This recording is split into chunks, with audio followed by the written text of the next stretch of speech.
ఆంధ్ర రాష్ట్రంలో కూడా ప్రజలందరూ కూడా 5 సంవత్సరాలు నరకాసిన పాలనలోకి వెళ్ళారు.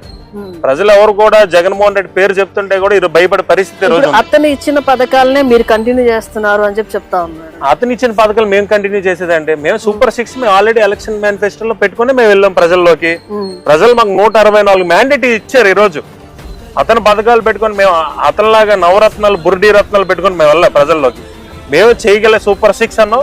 ఆ సూపర్ 6 కూడా తప్పనిసరి. ఎందుకంటే రాష్ట్ర బైఫర్కేషన్ అయింది 2014లో. బైఫర్కేషన్ అయిన తర్వాత ఆర్థికంగా లోటు బడ్జెట్ ఉన్నప్పుడు కూడా ఆ రోజు చంద్రబాబు నాయుడు గారు అనేక పర్యటనలు చేసి కేంద్రంతో మాట్లాడి అనేక పెట్టుబడులు తీసుకొచ్చి పక్క నిధులు తీసుకొచ్చి రాష్ట్రాన్ని ఒక ట్రాక్ లో తీసుకొచ్చారు. అమరావతి ప్రాంతాన్ని ఒక ట్రాక్ లో తీసుకొచ్చి రాజధాని నిర్మాణం చేయడం జరిగింది.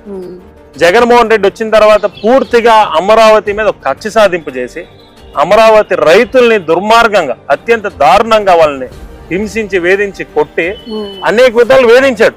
రాజధానిని కిల్ చేశాడు. అంటే ఆంధ్రప్రదేశ్ రాష్ట్రంలో 5 కోట్ల మంది రాజధాని అయిన అమరావతిని ఆ రోజు అందరూ కూడా ఏకగ్రీవంగా ఇచ్చేస్తే అటువంటి రాజధాని కూడా ఆయన కిల్ చేశాడు. విశాఖపట్నం ప్రాంతాన్ని నేను రాజధాని అన్నాడు.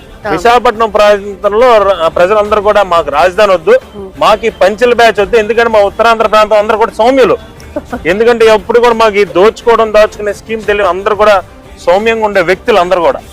సో ఇటువంటి వ్యక్తులు కూడా భయపడే పరిస్థితి. మాకు అక్కర్లేదురా బాబు, మాకెందుకు, మాకు ప్రశాంతంగా ఉన్నాం, మా విశాఖపట్నం ప్రాంతం చాలా ప్రశాంతంగా ఉంది, మాకు రాజధాని అక్కర్లేదు, మా ప్రాంతాన్ని ఏదో డబ్బులు వచ్చాయంటే కనీసం ఒక 100 మీటర్ల రోడ్డు కూడా ఇలా ఈ జగన్మోహన్ రెడ్డి విశాఖపట్నం ప్రాంతంలో ఎటు వచ్చి మా ప్రాంతంలో విలువైనటువంటి రుషికొండ పర్యాటకంగా ఎంతో అభివృద్ధి చెందింది.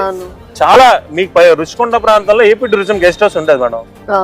ఎమ్మెల్యేలు ఎంపీ రికమెండేషన్ ఉంటే గానీ అక్కడ రూమ్ దొరికేది కాదు, అంత కష్టం ఉండేది. అటువంటిది విశాఖపట్నం సంపద అయినటువంటి రుషికొండలో ఆ సంపదను కోలగొట్టి ఆయన విలాసవంతమైన కొమ్ముడులు పెట్టుకుని ప్యాలెస్లు కొట్టుకున్నాడు.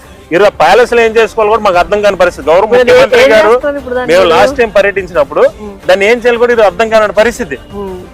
సో విశాఖపట్నాన్ని కానీ ఉత్తరాంధ్ర ప్రాంతాన్ని కానివ్వండి 5 సంవత్సరాలు ప్రజలు ఇబ్బంది పడ్డారు.